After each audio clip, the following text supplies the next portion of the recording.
spécial pack fête yegsi na sama gars yi ak ren herbe épice waaw sama gars yi 6 variétés épices yoo xamante ne benn bokku seeg sa morom. asalaamaaleykum waa ci cuisine nuyu naa leen sama gars yi bàyyi nañ ci jàmm sedd rek sedd ba ma jàpp rek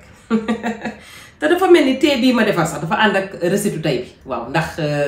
toujours ci mouvance su fête yi ak ren herbe épice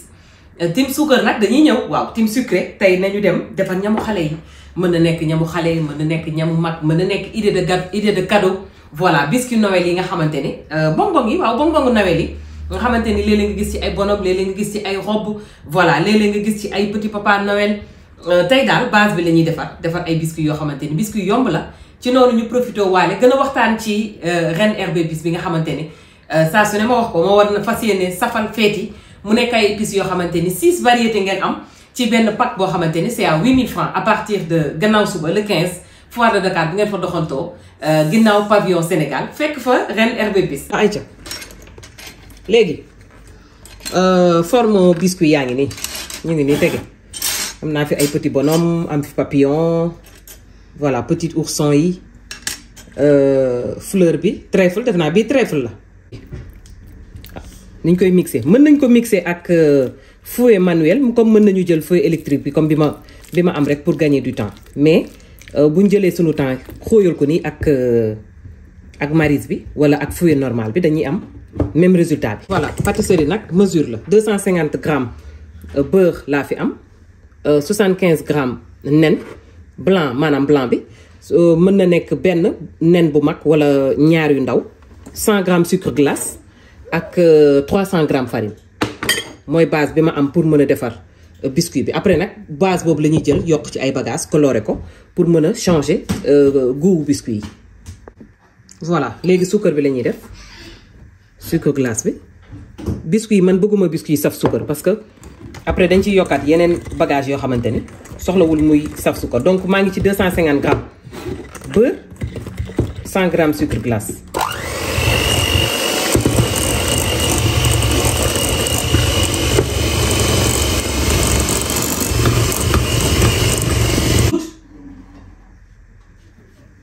daal di ciy def nen bi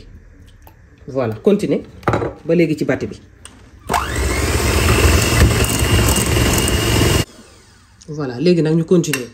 di def farine bi mais farine bi nag dañuy def par tuuti di yëngal di def par bañ ci defandoo yëpp et puis suñu commencé def farine bi rek yëngal bi mën na bañ a bëri sinon duñu am biscuit yu sable dafay xaw a chingomé waaw léegi texture bi nii lay mel. tuuti xorom benn pincée xorom du ko yàq bu ci ren herbe épice doon dem nag ma def ko ci waaw koy ndax ren herbe épice bi ma koy waxee mooy safal feeti. voilà sama pack yaa ngi nii tege bu ci doon dem moom ma def ko ci ñamu suukar yi 6 variétés épices ci feeti mu nekk idée cadeau tamit waaw ndax teral goro yeeg njëkk yi waaw ko ñu war a dem julli ji wala aawa yeeg ñaare li nga xamante ne dañuy aaye 24 décembre ak 31 décembre waaw ndax sama commentaire bi ci benn commentaire laa ko gis maa ngi koy ubbi léegi xool ko nee na aawo yi ak ñaareel yi ngeen génn wax ñan ñoo aayee le 24 décembre ak le 31 décembre waaw bu aawo yi aayee ooy nañu tëddi ay ca mi ngoog léegi base bi pare na voilà léegi nag pâte bi dañ koy xaaj en 3 parties benn bi ñu def ci poudre d'amande baa ngi nii benn bi ñu bàyyi ko nature beneen bi ñu def ci poudre de cacao voilà nga xam ne dañuy am ñetti biscuit yoo xamante ne benn du ci bokk ak sa morom saveur def bi nga xamante ni dañ ciy dolli poudre d'amande pour mu jàpp nag parce que bii dañ koy dër dañ ciy dolli waat farine voilà lu toll ci benn kuddu farine ñaari kuddu poudre d'amande et puis travailler ko tuuti. voilà xaw ko travailler tuuti ndax moom dañ koy dër pour am coupage sunu biscuit yi voilà diggante ñaari papier cuisson benn ci kaw benn ci suuf ñu dër ko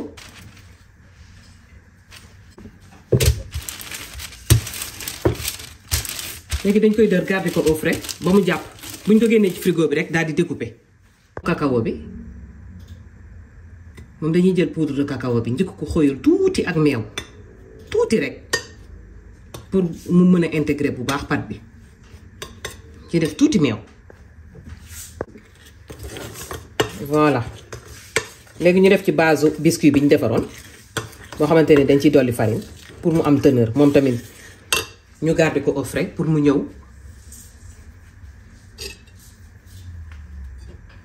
voilà base biscuit bi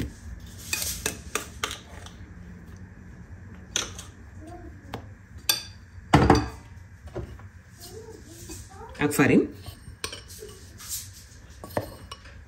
voilà ba couleur yëpp jaxasoo.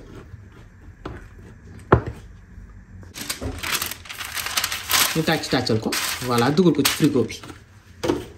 voilà léegi plat bi dem ci four bi moom la ñuy préparer lal ci tapis yi nga xamante ni day tax mu bañ a coller suñ ko amul jël papier cuisson rek comme bi ma jël léegi dëree ko. ci moom la ñuy commencer voilà léegi jàpp na ñu jël forme yi rek ñuy dagg rek di teg voilà. xale yi mën nañu participer de ñoom léegi ñu jël fête voilà bu ñu jëlee fête defar ak maman yi voilà defar ci biscuit Noël yi.